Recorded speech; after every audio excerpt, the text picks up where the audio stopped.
In a crowded university campus in Dar es Salaam, there was a young man named Daniel. Daniel was known for two things: his intelligence and his arrogance. He studied philosophy and computer science. He could dismantle any argument in seconds. When religion was mentioned, he would smirk. When someone spoke about Allah, he would respond with statistics, science, and sarcasm. "I believe in what I can see," he would say. "If God exists, prove it." He was not Muslim. He did not pray. He believed faith was for the weak-minded. And people admired him. Until the day he met the old man. It was a late afternoon. The sun was setting behind the Indian Ocean.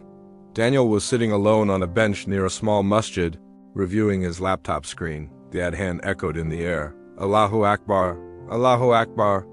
Daniel rolled his eyes. An old man slowly approached and sat beside him. He had a white beard, simple clothes, and calm eyes. "You seem disturbed," the old man said gently. "I'm not disturbed," Daniel replied without looking up.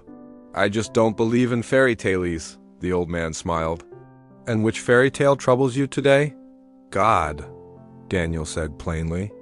"Religion, prayer, all of it." The old man did not argue. He did not defend. He simply asked, "Tell me, young man, you are intelligent, yes?" "Very, and you believe everything has a cause?" "Of course." "That is basic logic," the old man nodded. "Then this universe, with its precise laws, its design, its balance, came from nothing?" Daniel paused. "Science explains that. Science explains how," the old man replied softly. "Not who."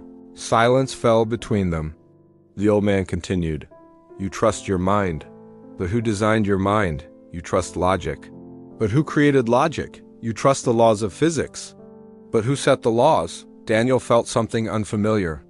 "Not defeat? Discomfort?" The old man looked at the sky turning orange. "Allah says in the Qur'an, do they not reflect within themselves? Allah did not create the heavens and the earth and what is between them except in truth and for an appointed term." Daniel swallowed. "Maybe it's random," the old man smiled again. "If I showed you a phone lying on the ground, would you believe it assembled itself?" "Of course not. But you believe your eye, more complex than any camera, formed by accident?" Daniel had debated professors. He had embarrassed religious classmates, but this old man did not debate. He invited reflection. Then the old man said something that pierced deeper than logic. "Young man, it is not your mind that rejects Allah, it is your ego." Daniel looked up sharply. "What do you mean?" The old man's voice became firm but compassionate. "Belief requires humility. To say La ilaha illa Allah is to admit you are not the highest authority. Arrogance is heavier than mountains. Even Iblis believed Allah existed, but he refused to bow." Those words hit Daniel like thunder. Even Iblis believed. But he was arrogant. The adhan for Maghrib began again. The old man slowly stood. "Come inside," he said. "Not for me, for yourself." "Just stand, just listen." Daniel hesitated. For the first time in his life, he felt small. He followed. Inside the masjid, rows formed.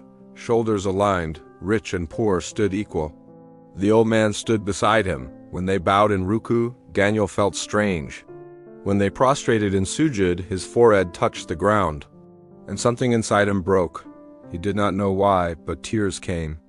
In sujood, he felt a silence he had never experienced. No arguments, no performance, no superiority. Just surrender. After the prayer, he turned to the old man. "What is this feeling?" The old man smiled warmly.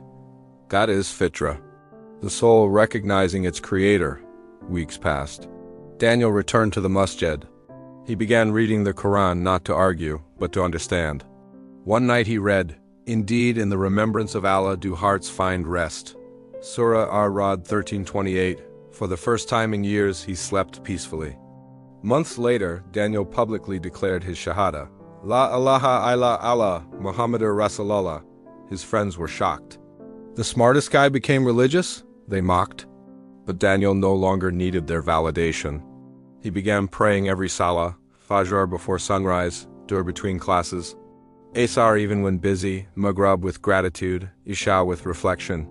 He gave Sadaqah quietly. He spoke about Iman, not with arrogance, but with compassion. When people challenged him, he did not attack. He said, "I once stood where you stand."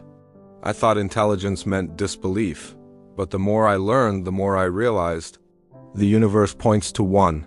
Years later, Daniel became known not as the arrogant genius, but as the young man whose sujood saved him. And whenever someone asked him what changed his life, he would say, it was not a debate. It was humility, and sometimes at sunset he would sit outside the same masjid, waiting for another young man who thought he was too smart to bow.